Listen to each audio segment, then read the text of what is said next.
नमस्कार, 11 की गर्जना देख रहे हैं आप और मैं आपके साथ राजेंद्र देव। अखिलेश यादव आज तेलंगाना में केसीआर की रैली में शामिल होंगे और तेलंगाना के खम्मम में केसीआर की रैली है। खम्मम में कांति वेलुगु के दूसरे चरण की शुरुआत हुई और केसीआर की रैली में विपक्ष के कई नेता भी शामिल हुए। ताजा अपडेट, आज ये रैली है खम्मम में।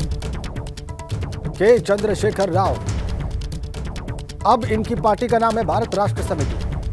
राष्ट्रीय महत्वाकांक्षाएं हैं अब केसीआर की। उनके दिल्ली में जो दफ्तर का उद्घाटन हुआ था, उस कार्यक्रम में भी अखिलेश यादव पहुंचे थे और आज उनकी रैली में हिस्सा लेने के लिए खम्मम में मौजूद होंगे। 2 दिन तक तेलंगाना में रहेंगे अखिलेश यादव। कांति वेलुगु के दूसरे चरण की शुरुआत होगी आज और मिशन 2024 की तैयारियों में विपक्ष जुटेगा। इस रैली के साथ एक मोर्चाबंदी होगी। अखिलेश यादव इस रैली में शामिल होंगे। तेलंगाना के खम्मम में केसीआर की यह रैली आयोजित की जा रही है। तो अखिलेश यादव के तेलंगाना दौरे पर बोले हैं डिप्टी सीएम ब्रजेश पाठक। विपक्षी दलों को कुर्सी की भूख है, कुर्सी के लिए दौड़ रहे हैं अखिलेश यादव। निवेश के लिए तेलंगाना में यूपी सरकार गई, लेकिन अखिलेश यादव तीसरे फ्रंट की तलाश में। यूपी की जनता को ध्यान से देखना चाहिए कि योगी सरकार में भाजपा पूरी ताकत के साथ उत्तर प्रदेश के चतुर्मुखी विकास के लिए काम कर रही है। यूपी इंफ्रास्ट्रक्चर के मामले में नंबर 1 पर आने वाला है। आर्थिक मोर्चे पर भी हम जल्दी ही नंबर 1 पर आ जाएंगे, लेकिन अखिलेश यादव तीसरे फ्रंट की तलाश में घूम रहे हैं।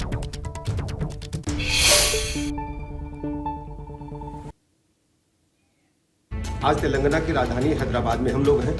हैदराबाद में Uttar Pradesh global investor summit के लिए प्रतिबद्धता के साथ अपने ऑफिसर्स के साथ, माननीय मंत्रीगणों के साथ हम लोग आए हुए हैं और प्रातःकाल से ही शाम तक लगातार सेशंस चलेंगे। विभिन्न उद्योगपतियों से हमारी बात होगी और शाम को हम लोग रोड शो करेंगे। दूसरी तरफ हमने देखा कि जो विपक्षी दल है, समाजवादी पार्टी के मुखिया अखिलेश यादव यहीं आए हुए हैं और वो तीसरे फ्रंट की तलाश में है। उत्तर प्रदेश की विकास की मुख्य धारा में ले जाने के लिए आदरणीय योगी जी की पूरी ताकत और लगन के साथ लगे हुए हैं। दूसरी तरफ विपक्षी दल लगातार उत्तर प्रदेश में अपनी कुर्सी की भूख को मिटाने के लिए देश के दूसरे हिस्सों में दौड़ रहे हैं। उत्तर प्रदेश की जनता को ध्यान से देखना चाहिए कि उत्तर प्रदेश सरकार आदरणीय योगी जी के नेतृत्व में भारतीय जनता पार्टी पूरी ताकत के साथ उत्तर प्रदेश के चतुर्मुखी विकास के लिए काम कर रही है। उत्तर प्रदेश राज्य इंफ्रास्ट्रक्चर के मामले में देश में नंबर 1 पर आने वाला है और हम आर्थिक मोर्चे पर भी शीघ्र ही नंबर 1 पर आ जाएंगे। मुख्यमंत्री ब्रजेश पाठक टिप्पणी कर रहे थे अखिलेश यादव के तेलंगाना जाने पर, केसीआर की रैली में शामिल होने पर, और ये फर्क बताने का प्रयास कर रहे थे कि उत्तर प्रदेश सरकार तेलंगाना क्यों गई और अखिलेश यादव क्यों जा रहे हैं। आइए अब आपको सीधा तेलंगाना के खम्मम ही लिए चलते हैं। हमारे संवाददाता आशीष इस वक्त खम्मम से हमारे साथ सीधा कनेक्ट है। वो वहां पर केसीआर की इस रैली के बारे में बहुत विस्तार से हमें जानकारी देने वाले हैं और तस्वीरें भी दिखाने वाले हैं। आशीष, कितने बजे से इस कार्यक्रम की शुरुआत वहां पर होगी? कौन से बड़े नेता केसीआर और अखिलेश यादव के अलावा वहां पर मंच पर मौजूद होंगे?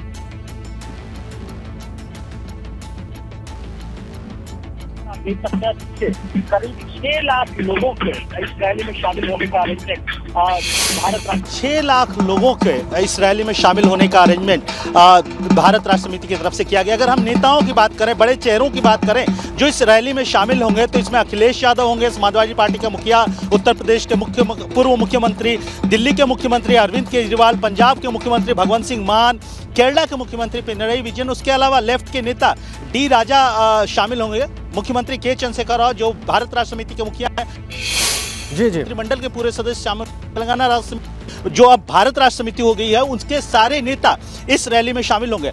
बात अखिलेश यादव की करें तो अखिलेश यादव और बाकी अन्य सारे नेता यहां पर करीब 2 बजे पहुंचेंगे इस रैली स्थल पर खम्मम में। इस रैली स्थल से पर पहुंचने से पहले वो तेलंगाना सरकार के कुछ विकास कार्यक्रमों में हिस्सा लेंगे, जिसमें कंटी वेलुगु है। कंटी वेलुगु एक आंखों के ऑपरेशन की स्कीम है जो राज्य सरकार के द्वारा आज उसका दूसरा चरण लॉन्च किया जा रहा है। उसके अलावा यहाँ पर एकीकृत कलेक्ट्रेट का उद्घाटन हो रहा है, उसमें भी अखिलेश यादव सहित अन्य नेता शामिल होंगे और उसके बाद इस रैली में सारे नेतागण आएंगे। ये माना जा रहा है कि इस रैली के मार्फत ये सारे नेतागण केसीआर के नेतृत्व में एक मैसेज देना चाहते हैं 2024 के लोकसभा चुनाव से पहले। खास बात यह कि 2023 के दिसंबर में तेलंगाना में चुनाव होने, उसको लेकर भी इस रैली को खास माना जा रहा है। केसीआर ये अपने पीछे इन नेताओं को इकट्ठा कर एक मैसेज देना चाहते हैं, जहां राज्य को वहीं ये सारे नेता एक मंच पर इकट्ठा हो नॉन कांग्रेसी नॉन बीजेपी फ्रंट की तरफ एक जुगत करते नजर आ रहे हैं। हालांकि खुलकर केसीआर और उनके पार्टी के लोग नहीं बोल रहे हैं कि कोई अलायंस वीव हो रही है या कोई अलायंस की तैयारी हो रही है, लेकिन उनका साफ कहना है कि कांग्रेस और बीजेपी दोनों से बराबर दूरी रखते हुए ये नेतागण 2024 के लिए एक विकल्प की तलाश में इकट्ठा हो रहे हैं। अगर हम बात करें हम 2024 के चुनाव की और उससे पहले राहुल गांधी तेलंगाना में थे, उनकी यात्रा चल रही थी। मल्लिकार्जुन खड़गे कांग्रेस के अध्यक्ष, उन्होंने 21 राजनीतिक दलों को चिट्ठी लिखी, उस न्योता कोई नाम नदारद है तो उसमें नाम नदारद है केसीआर का, उसमें नाम नदारद है अरविंद केजरीवाल की आम आदमी पार्टी का, वाईएस जगनमोहन रेड्डी जो आंध्र प्रदेश के नेता हैं, वाईएस कांग्रेस के नेता हैं, उनका नाम नदारद है। अखिलेश यादव को जरूर चिट्ठी भेजी गई है, लेकिन अखिलेश यादव ने अपने आप को अब तक भारत जोड़ो यात्रा से दूर रखा है और ऐसे में यहाँ आना, तेलंगाना में आना, खम्मम की इस विशाल जनसभा में शामिल होना जाहिर तौर पर एक बहुत बड़ा। ठीक है आशीष, बहुत बहुत धन्यवाद आपका इन तमाम जानकारियों के लिए। तो आज बहुत सारे मुख्यमंत्री कई राज्यों के वहां पर इस मंच पर मौजूद रहेंगे। 6 लाख लोगों के पहुंचने की संभावना है, जैसा कि आशीष बता रहे थे। और अगली बड़ी अपडेट आगरा से है। सीटीईटी अभ्यर्थियों ने राष्ट्रीय राजमार्ग 2 को जाम कर दिया है। सर्वर डाउन होने की वजह से सीटीईटी की परीक्षा नहीं दे पाए। आगरा के वनस्थली विद्यालय में इन अभ्यर्थियों का सेंटर था। कई आईटी एक्सपर्ट्स सर्वर को ठीक करने में लगे हुए हैं और सुबह 10 बजे से दोपहर 12 बजे तक की परीक्षा थी, लेकिन सीटीईटी अभ्यर्थी इस वजह से, सर्वर डाउन होने की वजह से परीक्षा नहीं दे पाए। सर्वर डाउन था, ये अभ्यर्थी परीक्षा नहीं दे पाए। एक्सपर्ट्स इसको ठीक करने में लगे हुए हैं। वनस्थली विद्यालय में इन अभ्यर्थियों का सेंटर था। हमारे संवाददाता नितिन उपाध्याय हमारे साथ है। नितिन, पूरा प्रकरण बताएं। चल रही है, ऐसे में आगरा के फिरोजाबाद मार्ग पर जो बिल्कुल आगरा के बाहर जो वनस्थली विद्यालय है, वहाँ सर्वर दिक्कत आने की वजह से खोला गया, जिसकी वजह से ये देखने को मिला है कि जब उनका एग्जाम छूट गया तो सीटेट के जितने भी अभ्यर्थी हैं सभी अभ्यर्थियों ने वो सड़क पर आ गए, NH2 पर आ गए और NH2 पर आने के बाद उन्होंने जाम लगा दिया और काफी दूर दूर तक जाम लग गया। कई IT एक्सपर्ट इस दरमियान सर्वर को ठीक करने में जुटे रहे, लेकिन जब अभ्यर्थियों की लगती है उनकी पूरी साल खराब हो चुकी है तो उनका सत्र का बांध टूट पड़ा और 10 से 12 बजे के बीच की ये परीक्षा कंडक्ट होनी थी। लेकिन जब 10:30 पौने 11 का समय हो गया, उसके बाद सभी जितने भी अभ्यर्थी थे उन्होंने NH2 को जाम कर दिया। आगे भागे प्रशासन को पुलिस अधिकारी पहुंचते हैं, उसके बाद काफी मान मनोबल के बाद अभ्यर्थी पीछे हटने को तैयार हो चुके हैं और जाम खोल दिया गया है और काफी मशक्कत के बाद ये जाम खोला गया है। लेकिन कहीं ना कहीं टेक्निकल गलती की वजह से एक साल पूरी तरह से उन अभ्यर्थियों खराब हो गया। बिल्कुल तकनीकी खामी की वजह से ये अभ्यर्थी परीक्षा देने से चूक गए और ये बेशक अफसोस की बात है। नितिन, बहुत धन्यवाद आपका। आगे बढ़ते हैं। कल वाराणसी आएंगे भाजपा के राष्ट्रीय अध्यक्ष जेपी नड्डा। काशी विश्वनाथ मंदिर में उनकी पूजा अर्चना का कार्यक्रम है। अपने कार्यकाल के विस्तार के बाद पहली बार उत्तर प्रदेश पहुंच रहे हैं जेपी नड्डा, भारतीय जनता पार्टी के राष्ट्रीय अध्यक्ष, और 20 जनवरी को गाजीपुर में वो एक जनसभा को भी संबोधित करेंगे। ताजा अपडेट, कल वाराणसी आएंगे भाजपा के राष्ट्रीय अध्यक्ष जेपी नड्डा।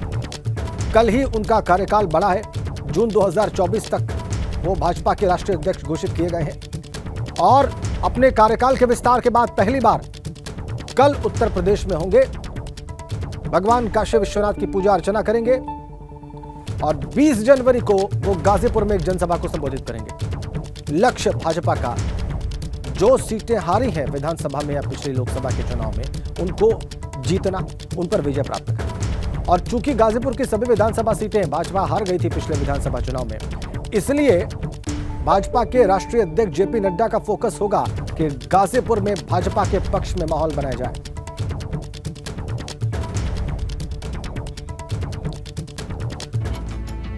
आइए आपको जेपी नड्डा के यूपी प्लान के बारे में थोड़ा और विस्तार से बताते हैं। 19 जनवरी को वाराणसी दौरा है जेपी नड्डा का। जी, काशी विश्वनाथ मंदिर में दर्शन पूजन करेंगे जेपी नड्डा और लोकसभा चुनाव की तैयारियों को भी वो देखेंगे।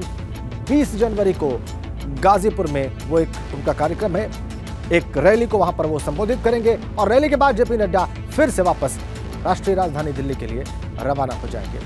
ये कुछ महत्वपूर्ण तथ्य हैं जेपी नड्डा के उत्तर प्रदेश दौरे से जुड़े हुए। आगे बढ़ते हैं। अपडेट लखनऊ से है। 22 जनवरी को भाजपा की प्रदेश कार्य समिति की बैठक होगी। प्रदेश अध्यक्ष भूपेंद्र चौधरी की अध्यक्षता में यह बैठक होगी और महामंत्री संगठन धर्मपाल सिंह समेत प्रदेश पदाधिकारी भी इसमें शामिल होंगे। लोकसभा चुनाव 2024 को लेकर इसमें मंथन होगा। भाजपा की राष्ट्रीय कार्यकारिणी की बैठक में मंथन पर चर्चा भी होगी। तो लखनऊ से बड़ी अपडेट, प्रदेश अध्यक्ष भूपेंद्र चौधरी की अध्यक्षता में बीजेपी की बैठक। भाजपा की राष्ट्रीय कार्यकारिणी की बैठक के बाद अब 22 जनवरी को यूपी भाजपा की प्रदेश कार्य समिति की बैठक होगी। राजधानी लखनऊ के इंदिरा गांधी प्रतिष्ठान में होने वाली इस बैठक में मिशन 2024 को लेकर मंथन किया जाएगा। हाल ही में जो राष्ट्रीय कार्यकारिणी की बैठक हुई है उसको लेकर यूपी के लिहाज से जो मंथन हुआ उन मुद्दों पर भी इस बैठक के दौरान चर्चा की जाएगी और उद्देश्य यही कि नीचे के कार्यकर्ता तक ये मैसेज पहुंचे कि आखिर उन्हें 2024 के लिहाज से किस तरह आगे काम करना है। सूत्रों की माने तो इस बैठक के लिए पार्टी के राष्ट्रीय अध्यक्ष जेपी नड्डा, रक्षा मंत्री राजनाथ सिंह और केंद्रीय गृह मंत्री अमित शाह से समय भी मांगा जा रहा है। बहरहाल आगामी 2024 के चुनाव के लिहाज से ये बैठक काफी महत्वपूर्ण मानी जा रही है। कैमरा सहयोगी प्रमोद के साथ शैलेश अरोरा, एबीपी गंगा, लखनऊ। आइए कुछ महत्वपूर्ण अपडेट्स आपको देते हैं। 24 के जीत प्लान पर जो ये मंथन होने वाला है इससे जुड़ा हुआ 22 जनवरी को लखनऊ में भारतीय जनता पार्टी की प्रदेश कार्य समिति की बैठक होगी। 2024 के लोकसभा चुनाव की तैयारियों की समीक्षा इस बैठक में की जाएगी और आपको बताएं कि राष्ट्रीय कार्यकारिणी में जिन मुद्दों पर चर्चा हुई है उनकी जानकारी भी तमाम पदाधिकारियों और कार्यकर्ताओं को इस बैठक में दी जाएगी। राष्ट्रीय कार्यकारिणी में तय रणनीति पर काम की शुरुआत हो जाएगी। राष्ट्रीय कार्यकारिणी में तय एजेंडे को पदाधिकारियों तक इस बैठक के माध्यम से पहुंचा दिया जाएगा। भूपेंद्र चौधरी की अध्यक्षता में यह बैठक होगी और आपको इसी मामले से जुड़ा हुआ कुछ और अपडेट दें। रोड मैप पर 2024 के रोड मैप पर भी मंथन होगा और राष्ट्रीय कार्यकारिणी में जो सुझाव दिए गए हैं उस पर भी चर्चा होगी और बूथ स्तर तक के कार्यकर्ताओं को जीत का मंत्र दिया जाएगा। सबसे पहले कमजोर बूथ को मजबूत करने का प्लान बनेगा। हर जिले की निगरानी मंत्रियों को भी देने की तैयारी है और परिणाम बदलने वाले 24,000 बूथों पर भी इस बैठक में मंथन किया जाएगा। मुस्लिम बाहुल्य वाले इलाकों के बूथों पर भी मंथन होगा। पसमानदा मुसलमानों को लेकर जो रणनीति है भाजपा की उस पर भी चर्चा होगी। 22 जनवरी को ये भाजपा की प्रदेश कार्य समिति की बैठक होनी है जिससे जुड़े तमाम तथ्य अभी आपने देखे। तो ये महत्वपूर्ण बैठक उत्तर प्रदेश भाजपा के लिहाज से 2024 के लोकसभा चुनाव के लिहाज से लखनऊ में होगी, 22 जनवरी को होगी और इसमें रणनीति 2024 की क्या हो इस पर विस्तार में मंथन होगा भाजपा के प्रदेश अध्यक्ष की अगुवाई में। एक और अपडेट आ गई है। सपा विधायक इरफान सोलंकी के गैंगस्टर मामले में चार्जशीट तैयार हो गई है। जी, चार्जशीट में इजराइल आटेवाला और मोहम्मद शरीफ का भी नाम है। पुलिस का दावा है कि गुर्गे विवादित प्रॉपर्टी पर कब्जा करते थे। आरोपी रिजवान विवादित कामों में पैसा लगाता था। आरोपी शौकत अली पैसों का मैनेजमेंट करता था। ये चार्जशीट में है पुलिस की। पुलिस ने इरफान को गैंग लीडर बताकर रिजवान समेत 5 लोगों पर गैंगस्टर एक्ट लगा दिया था। गिरोह बनाकर जमीन कब्जाने और वसूली का खेल करने का पुलिस का दावा है अपनी चार्जशीट में।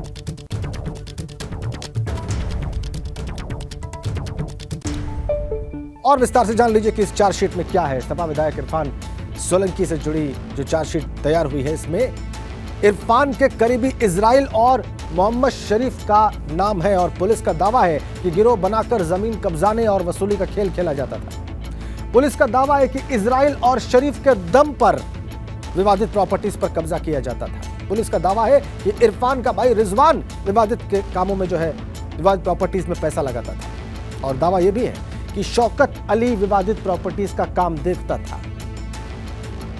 पुलिस ने इरफान सोलंकी को गैंग लीडर बताया है, गैंगस्टर एक्ट लगाया है। पुलिस ने रिजवान और 3 और आरोपियों पर भी गैंगस्टर एक्ट लगा दिया है। यही बातें कहते हैं। सपा विधायक इरफान सोलंकी फिलहाल महाराजगंज जेल में बंद है। तमाम अपडेट्स इस सारे प्रकरण से जुड़े हुए, चार्जशीट तैयार पुलिस की और जो चार्जेस हैं वो हमने आपको दिखाए और बताए। गैंग बनाकर विवादित प्रॉपर्टीज पर कब्जा करने का आरोप है पुलिस का इरफान सोलंकी और उसके साथियों पर। अगली अपडेट प्रयागराज से। माफिया अतीक अहमद से जुड़ी बड़ी खबर है। राजूपाल मर्डर केस में उसकी मुश्किलें बढ़ सकती हैं। इलाहाबाद हाईकोर्ट ने 2 महीने में फैसला सुनाने का आदेश दिया। प्रयागराज की स्पेशल एमपी एमएलए कोर्ट को आदेश हुआ है 25 जनवरी 2005 को हुई थी बसपा विधायक राजूपाल की हत्या। अतीक अहमद और उसके छोटे भाई खालिद असीम और अशरफ पर साजिश करने का भी आरोप है। हाईकोर्ट ने 2 गवाहों की प्रति परीक्षा करने की अनुमति देने के आदेश को रद्द कर दिया है। विशेष जज एमपी एमएलए प्रयागराज के आदेश को रद्द कर दिया गया है।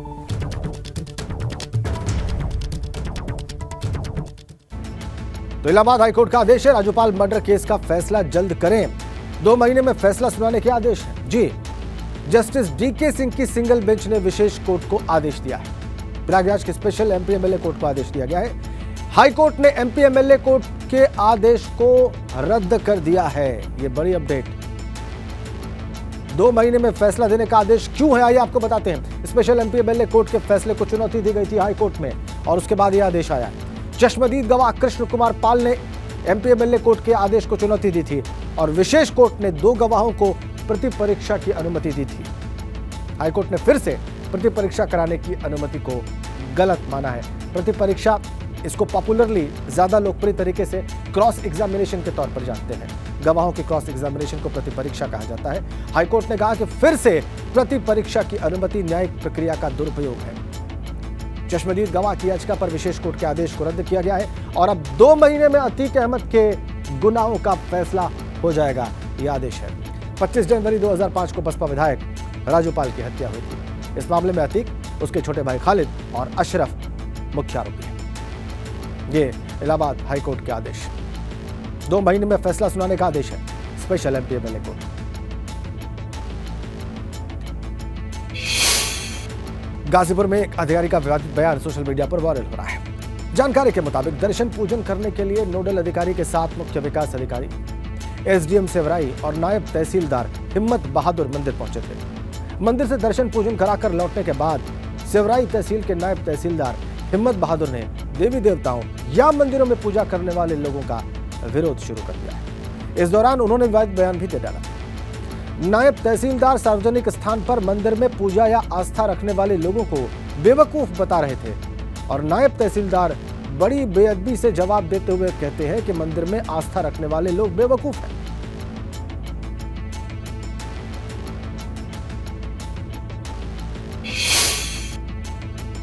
मंदिर पर पूजा करने वाले को क्या कहते हैं? अरे बेवकूफ हैं। मंदिर में पूजा तब क्या है, उनको क्या ईश्वर का ज्ञान है, क्या बोध है? क्या जो मंदिर में पूजा करने जाता है उसको बोध नहीं है? बोध नहीं है, एकदम नहीं है कि बोध ईश्वर का है। ईश्वर आप में है, हमारे में हम बोलते हैं। उनको हमने बनाया है, पूजा करने के लिए हमने बनाया उनको। कोई बनाया होगा ना। हाँ, तो वहाँ आस्था जुटी है ना। आस्था तो आपको आस्था है, गलत है ना। मंदिर में आस्था है तो गलत है। तो राम मंदिर भी आप में है, ईश्वर आप में है, हमारे में है, सब में है। तो राम मंदिर भी तरह लाखों वो तो दुकानदारी चल रही है। दुकानदारी चल रही है। दुकानदारी है, वो कुछ है नहीं। राम मंदिर दुकानदारी है। तब क्या है, डंके के चोट पर मैं साबित करा, कहीं भी ले जाइए उसको। दुकानदारी है। अयोध्या का इतने हाँ, दुकानदारी एकदम जाइए, निकालिए जितना निकालना हो। इतना कमजोर हम नहीं हैं। बड़ी अपडेट बस्ती से है। सांसद खेल महाकुंभ का प्रधानमंत्री मोदी आज उद्घाटन करेंगे। प्रधानमंत्री मोदी वीडियो कॉन्फ्रेंसिंग से इस महाकुंभ का उद्घाटन करेंगे। दोपहर 1 बजे सांसद खेल महाकुंभ का उद्घाटन करेंगे प्रधानमंत्री और इसमें शामिल होंगे मुख्यमंत्री योगी आदित्यनाथ। बस्ती में बीजेपी सांसद हरीश द्विवेदी इसका आयोजन कर रहे हैं। सांसद खेल महाकुंभ बस्ती में और इसका उद्घाटन करेंगे वीडियो कॉन्फ्रेंसिंग के जरिए प्रधानमंत्री मोदी और इसमें उपस्थित रहेंगे उत्तर प्रदेश के मुख्यमंत्री योगी आदित्यनाथ।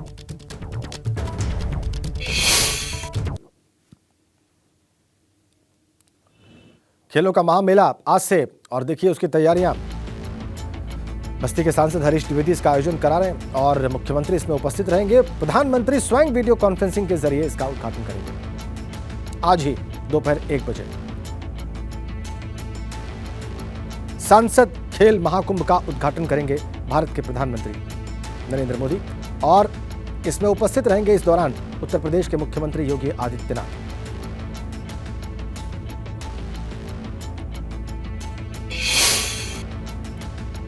और अब एक बड़ी अपडेट जोशीमठ से। लगातार खतरा वहां पर बढ़ता जा रहा है। पीडब्ल्यूडी गेस्ट हाउस में बड़ी बड़ी दरारें आ चुकी हैं जिसे अब गिराने की तैयारी हो रही है। एक्सपर्ट टीम और भारतीय सेना के अधिकारियों ने हालात का जायजा लिया है।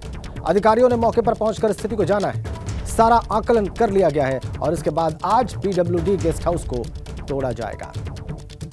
बड़ी अपडेट जोशीमठ से, आज पीडब्ल्यूडी गेस्ट हाउस को गिराने की कार्रवाई होगी। तोड़ दिया जाएगा आज पीडब्ल्यूडी गेस्ट हाउस को। बड़ा संकट जोशीमठ में, अधिकारियों ने मौके का निरीक्षण किया है। एक तरफ जहां होटलों के ध्वस्तीकरण का कार्य जारी है, वहीं पीडब्ल्यूडी गेस्ट हाउस पर भी खतरा मंडरा रहा है। आप देख पा रहे हैं कि ये पीडब्ल्यूडी गेस्ट हाउस है और जहां पर ये बड़ी बड़ी दरारें, हालांकि 2 दिन पहले कम दरारें थी, लेकिन अब काफ़ी बड़ी दरारें यहाँ पर हैं। सेना के लोग यहाँ पर तमाम इस क्षेत्र का निरीक्षण कर रहे हैं और जल्द ही आज ये जानकारी मिल रही है कि इस भवन को भी तोड़ दिया जाएगा। यानी पीडब्ल्यूडी का ये सरकारी गेस्ट हाउस है, लेकिन बड़ी दरार आने के कारण यहाँ पर ये एक तरफ झुक गया है। यानी बिल्कुल खतरा इस भवन पर भी मंडरा रहा है और आज इस भवन को तोड़ा जा सकता है, इस तरह की जानकारी है। और चाहे होटल हो, नए भवन हो या फिर सरकारी भवन हो, लगातार जोशीमठ में दरार बढ़ती जा रही है और आज सेना के जवान और सेना के अधिकारियों के माध्यम से अलग अलग क्षेत्रों में निरीक्षण किया जा रहा है ताकि कोई खतरा और कोई अप्रिय घटना ना हो। इस लिहाज से सभी क्षेत्रों का निरीक्षण कर तोड़ने की कार्रवाई की जा रही है। और संयुक्त टीम की अगर बात करें तो अलग अलग क्षेत्रों में जहां पर भू धसाव जैसी स्थिति बनी हुई है, वहां पर टीमों के माध्यम से निरीक्षण किया जा रहा है। ज़मीनों की धारण क्षमता का परीक्षण कराया जा रहा है और कई ऐसे होटल हैं जो अब अगल बगल टकरा गए हैं। और ये पीडब्ल्यूडी गेस्ट हाउस, आप इन तस्वीरों से देखकर अंदाज़ा लगाइए कि ये कभी भी अपने आप ही रह सकता है। लेकिन उससे पहले ही प्रशासन ने इसको चिन्हित करके इसको तोड़ने की कार्रवाई आज से प्रारंभ होगी। लेकिन जिस तरीके से हालात जोशीमठ में बिगड़ रहे हैं, चाहे भवन हो, नए होटल हो, नए घर हो या फिर सरकारी भवन हो, उनमें लगातार दरार बढ़ती जा रही है, जिससे अभी खतरा जोशीमठ में बना हुआ है। अपने सहयोगी कैमरा पर्सन निषाद चौहान के साथ विनोद कुमार, एबीपी गंगा, जोशीमठ।